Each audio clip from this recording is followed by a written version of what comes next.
Hello friends, target toward selection में आपका स्वागत है। अगर मेरा चैनल अभी तक आपने सब्सक्राइब नहीं किया तो सबसे पहले चैनल को सब्सक्राइब कर लीजिए। वीडियो को लाइक करना मत भूलिए अगर आपको पसंद आती है तो। ये देखिए, मैं अब की बार लाई हूँ मॉक टेस्ट, क्योंकि एग्जाम को केवल 7 दिन रह गए हैं और 7 दिन में आप अगर मॉक टेस्ट को भी करके जाएंगे तो आपको लगभग बहुत सारे क्वेश्चन मिल जाएंगे। जैसे कि पीजीटी के एग्जाम में मैंने जो ग्रुप में डाले थे उससे लगभग 4 से 5 क्वेश्चन आए थे।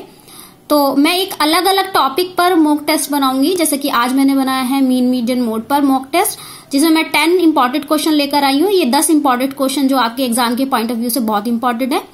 मैं कोशिश करूंगी कि जितने 7 दिन रह गए हैं तो 7 दिन में 7 मॉक टेस्ट लेकर आऊं, बट अगर थोड़ा टाइम की प्रॉब्लम की वजह से नहीं ले पाई तो मैक्सिमम 5 तो मैं लेकर ही आऊंगी। तो हम आज शुरू करेंगे अपना मीन मीडियन मोड। और इससे मैंने देखा है कि 2011, 2013 इनमें भी एग्जाम में बहुत सारे क्वेश्चन आए हुए हैं, यानी कि लगभग इससे 5 से 6 क्वेश्चन आपको मिलेंगे ही मिलेंगे। तो हम आज वीडियो शुरू करेंगे अपनी मीन मीडियन मोड की। मैंने कोशिश की है कि इंपॉर्टेंट ही क्वेश्चन रखूं जिससे कि आपको उसमें एग्जाम में मिल जाए, और आई होप सो एग्जाम में मिलेंगे भी आपको। और हम इसी तरीके से 10-10 क्वेश्चन का एक सेट लेकर आएंगे, मॉक टेस्ट लेकर आएंगे। तो आइए शुरू करते हैं अपना टॉपिक आज का मीन मीडियन मोड। तो स्टार्ट करेंगे। देखिए, जैसे फर्स्ट क्वेश्चन है, आप इसको क्वेश्चन को ऑब्जर्व भी करते रहें और लास्ट तक वीडियो को जरूर देखें जिससे कि आपको सारे क्वेश्चन मिल भी जाएं। इसमें आप ऑब्जर्व करें कि आपका आंसर कौन सा सही है और बाद में मेरे आंसर से मैच करें, जिससे कि आपको आपका रिवीजन भी हो जाएगा। क्योंकि अगर आप मन में सोचते हैं क्वेश्चन को देखकर उनका आंसर लेते हैं तो आपका क्वेश्चन होने के चांसेस सही होते हैं। तो शुरू करते हैं पहला question, the relation between the mean median mode. तो देखिए, ये एक फॉर्मूला है और फॉर्मूले के हिसाब से भी क्वेश्चन बहुत सारे आते हैं, क्योंकि टीजीटी का एग्जाम है। कुछ क्वेश्चन इसमें इजी होंगे और कुछ क्वेश्चन आपके टफ भी होंगे, जिससे कि आपका पूरा एग्जाम पेपर बनता है। तो आप ऑप्शन देखिए, mode is equal to 3 mean minus 2 median, mode equal to 3 median minus 2 mean, median is equal to 3 mean minus 2 mode, mean is equal to 3 median minus 2 mode. तो आपके हिसाब से कौन सा आंसर सही होना चाहिए? तो देखिए, फॉर्मूला जो होता है mode equal to 3 median minus 2 mean होता है, यानी कि ऑप्शन कौन सा सही होगा? बी ऑप्शन सही होगा आपका। नेक्स्ट क्वेश्चन की तरफ आगे बढ़ते हैं। देखिए, हम जो टॉपिक लेकर आते हैं वो छाट कर ही क्वेश्चन लेकर आती हूँ और उन क्वेश्चनों को तैयार करने में मुझे 2 से 3 घंटे लगते हैं। तो प्लीज वीडियो को लाइक जरूर करिए, क्योंकि लाइक में कंजूसी मत करिए। हम इतनी मेहनत से आपके लिए वीडियो बनाते हैं, टाइम स्पेंड करते हैं वीडियो बनाने में, जिससे आपको अच्छे से अच्छे क्वेश्चन मिले। तो प्लीज लाइक करिए और वीडियो को शेयर जरूर करिए, जिससे ज्यादा से ज्यादा लोगों को फायदा हो, क्योंकि शेयर करने से ही आपकी नॉलेज बढ़ती है। तो आप प्लीज इसे शेयर जरूर करिए वीडियो को। तो सेकंड क्वेश्चन है, मीडियन का फॉर्मूला देखिए कौन सा होगा। तो आप याद रखेंगे कि ये आपका L प्लस, यानी कि जो भी आपकी वैल्यूज होती है लार्ज वाली फंक्शन की, लार्ज आपका डिस्ट्रीब्यूशन होता है उसमें n/2 करते हैं, यानी कि टोटल नंबर ऑफ फ्रीक्वेंसी होती है उसको बाई 2 करते हैं, और जो कम्युलेटिव फ्रीक्वेंसी उससे माइनस करके टोटल f की वैल्यूज लगाते हैं, यानी कि कौन सा फॉर्मूला सही होगा। तो आप फॉर्मूला याद भी रख सकते हैं, फर्स्ट फॉर्मूला आपका सही होगा, इसे आपको याद भी रखना है, यानी कि आपके L में ये प्लस होता है। थर्ड क्वेश्चन देखिए, the cumulative frequency table is useful in determining. तो आप याद रखेंगे, मीन में कभी भी कम्युलेटिव फ्रीक्वेंसी नहीं निकलती, वहां पर केवल f होता है और f का टोटल ऐड करके जोड़ दिया जाता है, यानी कि लेकिन कम्युलेटिव फ्रीक्वेंसी यानी कि CF जो निकलता है वो हमेशा मीडियन के क्वेश्चन में निकलता है। तो आप इसे याद रखेंगे। क्वेश्चन सॉल्व करते हैं कि CF जो निकलता है, यानी कि C कम्युलेटिव फ्रीक्वेंसी का हमें निकलनी हमेशा मीडियन में निकलती है। तो कौन सा ऑप्शन सही होना चाहिए? ऑब्वियसली बी ऑप्शन सही होना चाहिए। फोर्थ क्वेश्चन पर आते हैं, the mode of A frequency distribution is obtain graphically from. तो आप इसकी चीज को याद रखोगे कि जैसे मॉड का फॉर्मूला होता है 3 मीडियन माइनस 2 मीन, तो हम ये कह सकते हैं जो फ्रीक्वेंसी डिस्ट्रीब्यूशन होता है मॉड का वो हमेशा हिस्टोग्राम से ही निकलता है। आप इस चीज को याद रखेंगे कि ना इसमें फ्रीक्वेंसी कर्व बनता है, ना आपका फ्रीक्वेंसी पॉलीगन बनता है। जो ओगिव चार्ट होता है वो हमेशा किस में बनता है? आपका मीडियन में बनता है, और हिस्टोग्राम हमेशा मॉड में बनता है। तो आप इसका ऑप्शन याद रखेंगे हिस्टोग्राम, यानी कि जब भी हम मॉड निकालते हैं किसी फ्रीक्वेंसी डिस्ट्रीब्यूशन का और उसे ग्राफ में रिप्रेजेंट करते हैं तो वो हिस्टोग्राम होता है। और अगर हम बात करें ओगिव की तो वो मीडियन में होता है। तो देखिए, फिफ्थ जो है वही इसी पर बेस्ड क्वेश्चन है, the median of frequency distribution is found graphically with the help of histogram, क्योंकि हिस्टोग्राम तो हमेशा मॉड देता है। तो ये ऑप्शन गलत हो गया। ए फ्रीक्वेंसी कर्व इसमें नहीं बनता। ओगिव्स, यानी कि ओगिव्स जो होता है हमारा आंसर देता है। ऑल ऑफ दीज नहीं हो सकता, यानी कि आंसर कौन सा ऑप्शन होगा? सी ऑप्शन सही होगा। तो नेक्स्ट क्वेश्चन देखिए, for a symmetrical frequency distribution, ये देखिए ऑप्शन कौन सा सही होगा, यहाँ ऑप्शन बन देते हैं। तो देखिए ऑप्शन कौन कौन से सही हैं। पहला ऑप्शन देख लेते हैं, मीन की वैल्यू हमेशा छोटी होती है मॉड से और मॉड की वैल्यू छोटी होती है मीडियन से। सेकंड ऑप्शन है मीन की वैल्यू बड़ी होती है मॉड से और मॉड की वैल्यू बड़ी होती है मीडियन से। थर्ड ऑप्शन है यानी कि सी ऑप्शन है, mean is equal to mode is equal to median, mean की वैल्यू मॉड के बराबर होती है और उसकी मीडियन के बराबर होती है। फोर्थ ऑप्शन है नन ऑफ दीज। तो देखिए हमारा एक फॉर्मूला होता है 3 median minus 2 mean is equal to mode. तो आप देख रहे हो कि मॉड की वैल्यू जरूरी नहीं हो उससे बड़ी हो 3 मीडियन माइनस 2 मीन से। तो हम इसमें ऑप्शन याद रखेंगे, हमेशा क्या होता है जब भी कोई सिमेट्रिकल होता है, जैसे मैंने आपको रिलेशन भी बताया था कि अगर सिमेट्रिकल है तो सिमेट्रिकल में ए की वैल्यू बी के बराबर, बी की वैल्यू ए के बराबर होती है, यानी कि ए का रिलेशन बी से और बी का रिलेशन ए से होता है। तो यहाँ भी ऐसा ही है कि अगर हम सिमेट्रिकल फ्रीक्वेंसी डिस्ट्रीब्यूशन ले रहे हैं तो वहां पर जो होती है मीन की वैल्यू मॉड के बराबर और मॉड की वैल्यू मीडियन के बराबर होती है, कोई बड़ा छोटा नहीं होता, क्योंकि सिमेट्रिकल का मतलब ही वही है। जब हम सिमेट्रिकल फ्रीक्वेंसी डिस्ट्रीब्यूशन लेते हैं तो जो आपका वाइस वर्सा होता है वो इक्वल होता है, यानी कि ऑप्शन क्या होगा, सी ऑप्शन सही होगा, mean is equal to mode is equal to median, यानी कि सी ऑप्शन सही होगा। नेक्स्ट क्वेश्चन की तरफ आगे चलते हैं। नेक्स्ट है the mean and the mode of the frequency distribution are given 28, 16 respectively, the median is. तो आप ये समझ सकते हैं क्वेश्चन देखना, ये आपके 2013, 11 सभी में आए हुए हैं और इतनी इजी क्वेश्चन है जो आपके एग्जाम में सही करा सकते हैं अगर आप तैयारी कर गए हो।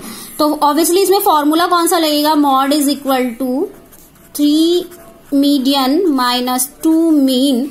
अगर मुझे क्या निकालना, मीडियन निकालना, इसको यहीं रहने देती हूँ, इधर से पहुंचा देती हूँ। तो मॉड प्लस 2 मीन अपॉन 3, यानी कि ये वाला फॉर्मूला अप्लाई करेंगे तो आप देख सकते हैं मॉड की वैल्यू कितनी है 16, मीन की वैल्यू कितनी है 2 मीन करेंगे 28 इंटू 2 अपॉन 3।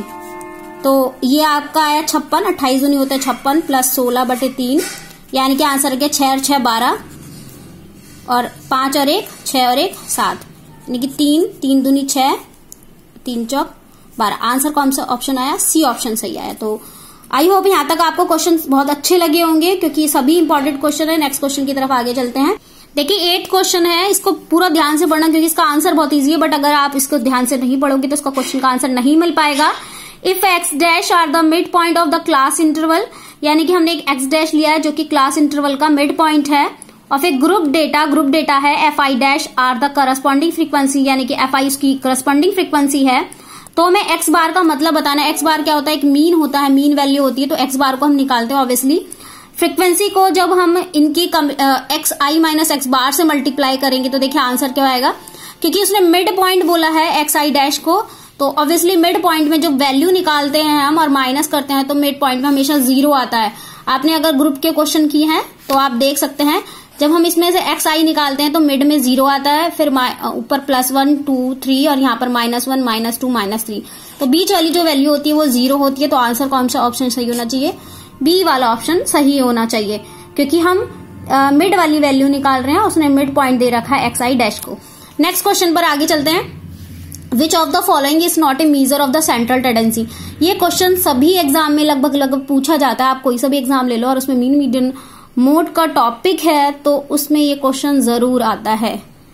चाहे आप कोई सा भी एग्जाम दीजिए, एसएससी का दीजिए, टीजीटी का दीजिए, पीजीटी का दीजिए, तो ये क्वेश्चन तो हमेशा ही पूछा जाता है, चाहे आपके बीएससी के एग्जाम हो, एमएससी के एग्जाम हो और उसमें मीन मीडियन मोड का चैप्टर हो। तो ऑब्वियसली इसका आंसर क्या होगा, आप समझ ही गए होंगे, स्टैंडर्ड डेविएशन, क्योंकि सेंट्रल टेंडेंसी के अंदर मीन मीडियन मोड तीनों ही आते हैं, बट स्टैंडर्ड डेविएशन नहीं आता। तो इसका ऑप्शन कौन सा सही होगा, ऑब्वियसली डी ऑप्शन सही होगा। नेक्स्ट क्वेश्चन पर चलते हैं। The mean of the 1 3 4 5 7 4 is m, the number of this one have the mean m-1 and the median q then p plus q। तो इसको हम क्वेश्चन को पूरा करके दिखाएंगे। तो आइए शुरू करते हैं इस क्वेश्चन को। देखिए सबसे पहले हम इस क्वेश्चन में क्या करेंगे, हमें मीन निकालना है। पहले m की वैल्यू निकाल देंगे, फिर यहाँ पर पुट कर देंगे, फिर हम q की वैल्यू निकालेंगे और p प्लस q बना देंगे। तो देखिए m ये है, यानी कि मीन क्या है m, पहले m की वैल्यू निकाल लेते हैं।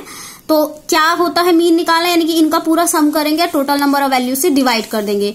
तो सम देखिए कितना आता है, 1 + 3 4, 4 + 4 8, 8 + 5 13, 13 + 7 20, 20 + 4 24, यानी कि 24 हो गए। और टोटल नंबर ऑफ ऑब्जर्वेशन कितने हैं, 1 2 3 4 5 6, यानी कि 6, और ये मीन हमें गिवन है। तो 6 चौक 24 यानी कि m की वैल्यू कितनी हो गई 4। ये हमारे पास निकल कर आ गई।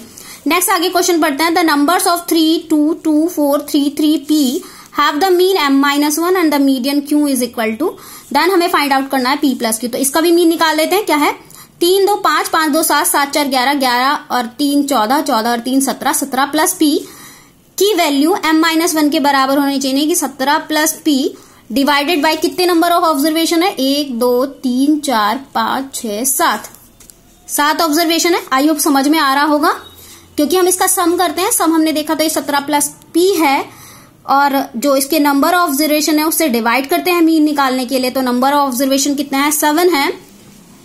और यहाँ देखिए इसने मीन दिया है, m की वैल्यू हम निकाल चुके हैं, यानी कि 4 - 1 यानी कि 3 होगी। तो हमने यहाँ 3 पुट की। तो अब हम इसे p की वैल्यू निकालेंगे। 17 plus p is equal to 7 या 21, यानी कि p की वैल्यू कितनी हो गई 21 माइनस 17, यानी कि ये कितनी हो गई 4। हमारे पास p की वैल्यू हो गई है। क्योंकि हम निकालेंगे, अभी हमने बहुत सारे फॉर्मूले डिस्कस किए, यानी कि mode is equal to 3 median minus की 2 मीन। देखिए मॉड क्या होता है, मॉड क्या होता है, जितने नंबर ऑफ रिपीटिशन कोई भी एलिमेंट होता है, नंबर होता है, वो उसका मॉड होता है। तो आप इसमें सर्च कर सकते हैं, क्योंकि हमारी p की वैल्यू निकल चुकी है 4। तो हम यहाँ देखेंगे 3 एक ऐसा एलिमेंट है जो कि कई बार रिपीट हुआ है। जो नंबर रिपीट होता है उसको मॉड बोलते हैं, यानी कि मॉड कितना हुआ 3 मीडियन हमें निकालना है, ये हमें क्यू गिवन है, माइनस 2 मीन इसका निकला था कितना 4 निकला था, 4 माइनस 1 3 निकला था। तो 3 दूनी 6, तो ये 3 इधर गया 6 इधर गया, 3q बन गया। 3q इज इक्वल टू 9 और q इज इक्वल टू 3। तो आप देख सकते हैं p की वैल्यू आ गई, q की वैल्यू आ गई। हमें निकालना p प्लस q।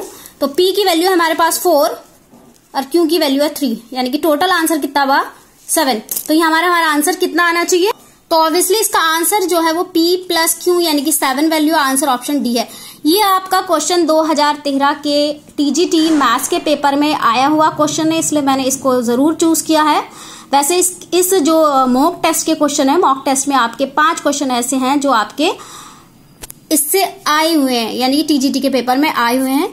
तो आई होप आपको आज की सीरीज बहुत अच्छी लगी होगी। प्लीज इसे लाइक करना मत भूलिए, जितने लोग देखते हैं तो लाइक जरूर करिए, शेयर करना मत भूलिए और मेरे साथ बने रहिए। हम मिलते हैं अगले मॉक टेस्ट के साथ, जो भी आपका टॉपिक इंपॉर्टेंट होगा मैं उसके 10 क्वेश्चन लेकर आऊंगी।